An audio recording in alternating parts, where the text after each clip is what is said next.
गाड़ी पीछे ले, माइक वाली गाड़ी पीछे ले, माइक वाली गाड़ी पीछे लेके आवाज बढ़ाओ उसकी, माइक की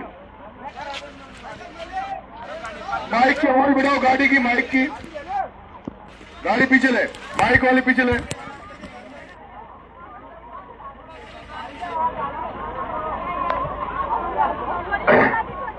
बोलो रामदेव बाबा की, बोलो रामदेव पीर की, बोलो रामदेव बाबा की, बोलो बोरदो बस्ती की, बोलो माता बहनों की, बोलो पिता तुल्य बुजुर्गों की, बोलो बेरवा समाज की, बोलो बाबा साहब अमर रहे, बाबा साहब अमर रहे,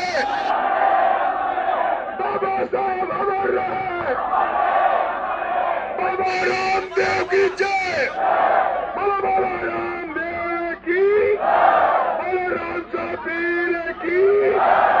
बहुत बहुत धन्यवाद।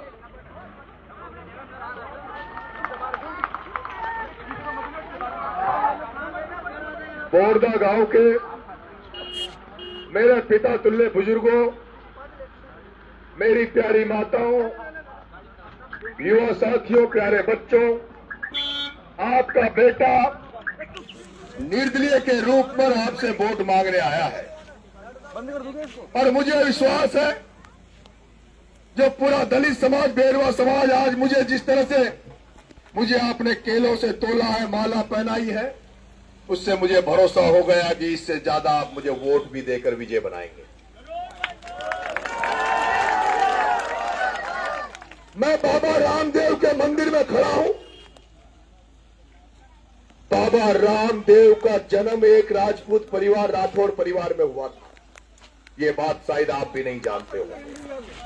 बाबा रामदेव को आप पूजा करते हो, लेकिन बाबा रामदेव जिनको जोधपुर में राम साहब पीर कहते हैं, उस बाबा रामदेव का, रामसा पीर का जन्म एक राठौड़ वंश में, राठौड़ समाज में, राजपूत समाज में, जागीरदार परिवार में हुआ था। उनके माता पिता राजा महाराजा थे, लेकिन बाबा रामदेव ने गढ़ किले छोड़ दिए, राज छोड़ दिया, माँ बाप को छोड़ दिया, परिवार को छोड़ दिया। और जिस तरह से दलित समाज को कुओं में पानी नहीं पीने दिया जाता था, खाना खाते समय कार्यक्रम और पंगत में नहीं बैठने दिया जाता था, भेदभाव किया जाता था। दलित समाज का व्यक्ति अगर गांव में कोई चला जाए, बेरवा समाज, मेघवाल समाज, वाल्मीकि समाज, गांव में कोई चला जाए, किसी के हाथ लग जाए तो अछूत माना जाता था, नहाते थे, धोते थे। उसी समय बाबा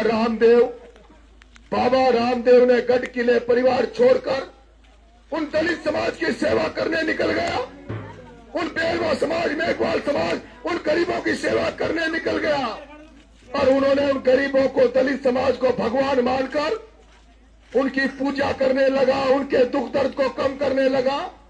और उस बाबा रामदेव ने इतने काम किए गरीबों के लिए कि आज गांव गांव में बाबा रामदेव के मंदिर बन गए, लोग दंडवत यात्रा जा रहे हैं और उनकी पूजा करते हैं। उसके बाद बाबा साहब भीमराव अंबेडकर हुए। अगर कोई असली भगवान है दलितों का हमारा, तो बाबा साहब भीमराव अंबेडकर। कोई अगर पढ़ लिख रहे हैं, कोई अगर ये सोचता है, कोई दलित का बेटा ये सोचता है, दलित की बेटी ये सोचता है, दलित की बेटी ये सोचती कि मैं पढ़ूंगी लिखूंगी तो नौकरी लग जाऊंगी, वो केवल बाबा रामदेव, वो केवल भी बाबा भीमराव अंबेडकर की वजह से है। बाबा भीमराव अंबेडकर ने कहा कि शिक्षा ही शेरनी का दूध है। बाबा भीमराव अंबेडकर ने कहा शिक्षित बनो, संगठित रहो, एक रहो, एकता में रहो। उस तरह जैसे बाबा रामदेव ने तुम्हारी सेवा करी, बाबा भीमराव अंबेडकर ने तुम्हें जगाने का काम किया, तुम्हें शिक्षित करने का, संगठित करने का काम किया, उसी तरह तुम्हारा बेटा नरेश मीणा भी दलितों की, गरीबों की सेवा करने रास्ते पे निकला।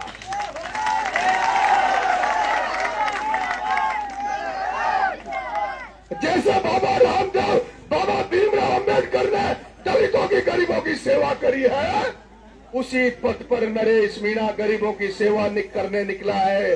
आपने देखा होगा जब पिपलोदी में, झालावाड़ में एक स्कूल की छत गिरने से 2 दलितों, रेदा समाज के 2 बच्चे छत के गिरने से दब गए थे।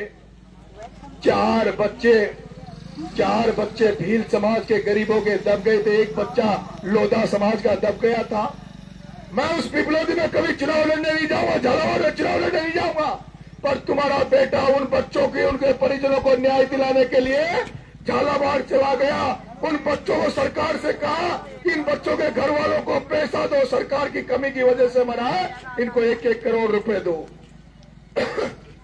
बीजेपी ने मेरी बात नहीं सुनी, और बात सुनना तो छोड़ दो, वसुंधरा राजे ने तुम्हारे इस बेटे नरेश मीणा, जो दलित परिवारों की मदद करने गया, उसको 40 दिन जेल में डाल दिया था। आपने देखा होगा, सुना होगा। मुझे 40 दिन जेल में झालावाड़ रखा। मैं जब जेल से बाहर आया, मुझे लगा कि उनकी मदद हो गई होगी, उनको सरकार ने उनकी सुन ली होगी।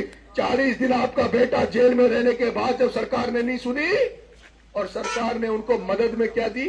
5-5 बकरियां। उनको मदद में क्या दी? हम लोग मांग रहे थे कि उनको पैसा दिया जाए, उनके बच्चों को नौकरी सरकार में दी जाए।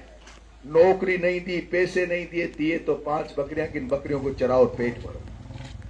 जब मुझे जेल से बाहर आने के बाद पता लगा आपका बेटा नरेश मीणा जयपुर जाकर उन बकरियों को लेकर, उन घर वालों को लेकर 15 दिन तक भूख हड़ताल पर बैठ गया। कितने दिन? मैं कहना चाहता हूं, हम सब कांग्रेसी थे। जैसे आप कांग्रेस को वोट देते हो, नरेश मीणा भी खानदानी कांग्रेस परिवार में पैदा हुआ है, खानदानी कांग्रेस में पैदा हुआ हूं। टिकट मांगता हूं, टिकट देते नहीं है। लेकिन मैं कहता हूं प्रमोद जैन भाया को, कभी आपको कोई संकट आ जाए, कोई दिक्कत आ जाए, तो एक दिन तो भूखा रख दो। अगर भूखा रह जाए तो उसको वोट दे देना। प्रमोद जैन भाई ने आज दिन तक किसी गरीब का, दलित के घर रोटी खाई हो, आपके घर आकर कभी खाना खाया हो तो मुझे बताओ, उसको वोट दे देना। लेकिन नरेश मीणा 15 दिन तक भूख हड़ताल पे बैठा रहा, अन्न छोड़ दिया, हॉस्पिटल में पड़ा रहा, मरने की कंडीशन आ गई। लेकिन मैंने कह दिया या तो सरकार मेरी बात को माने और नहीं तो सरकार नहीं मानेगी तो मैं यही मर जाऊंगा, प्राण छोड़ दूंगा। मेरे मां बाप मुझे मनाने गए, मैं नहीं माना। उसके बाद उन 7 बच्चों के माता पिता, उनके पूरे छोटे छोटे बच्चे वहां गए, वो आपने देखा होगा। हॉस्पिटल में जाके उन्होंने कहा हमें मदद नहीं चाहिए, नरेश मीणा तुम अनशन तोड़ दो, क्योंकि हमारे बच्चे तो मर गए, अगर तुम्हें कुछ हो गया तो तुम्हारे बच्चों का क्या होगा, हम पर कलंक लग जाएगा, तुम अनशन तोड़ दो। मैंने अनशन नहीं तोड़ा। मैंने कहा सरकार मदद करेगी नहीं करे, मैं तुम्हारी मदद करना चाहता हूं। और मैंने जब कहा, मैंने अनशन किया तो सरकार ने जो मदद की, उसके बाद में सरकार ने उनको 12-12 लाख रुपए दिए।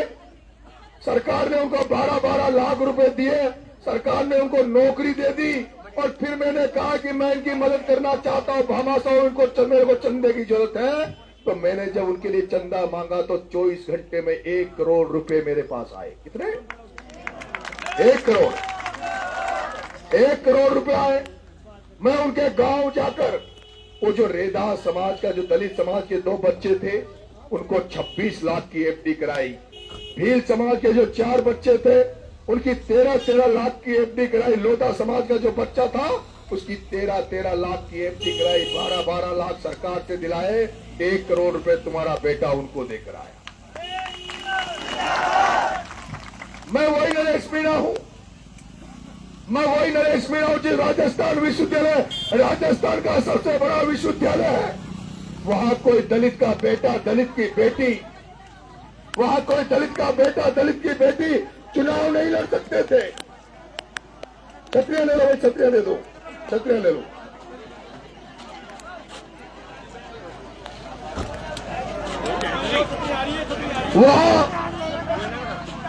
वहां जब राजस्थान विश्वविद्यालय में, सुनो चुप हो जाओ, वहां राजस्थान विश्वविद्यालय में, वहां राजस्थान विश्वविद्यालय में, जिस विश्वविद्यालय में कोई दलित का बेटा चुनाव लड़ने की सोचता नहीं था, कोई दलित की बेटी चुनाव लड़ने की सोचता नहीं था, तुम्हारे बेटे इस नरेश मीणा ने एक बेरवा समाज की बेटी पूजा वर्मा को निर्दलीय राजस्थान विश्वविद्यालय का अध्यक्ष तुम्हारे भाई नरेश मीणा ने किया। उस राजस्थान विश्वविद्यालय में, उस राजस्थान विश्वविद्यालय में, इसको हटा लो बहन जी, उस राजस्थान विश्वविद्यालय में आपके बेटे ने एक बेरवा समाज का लड़का,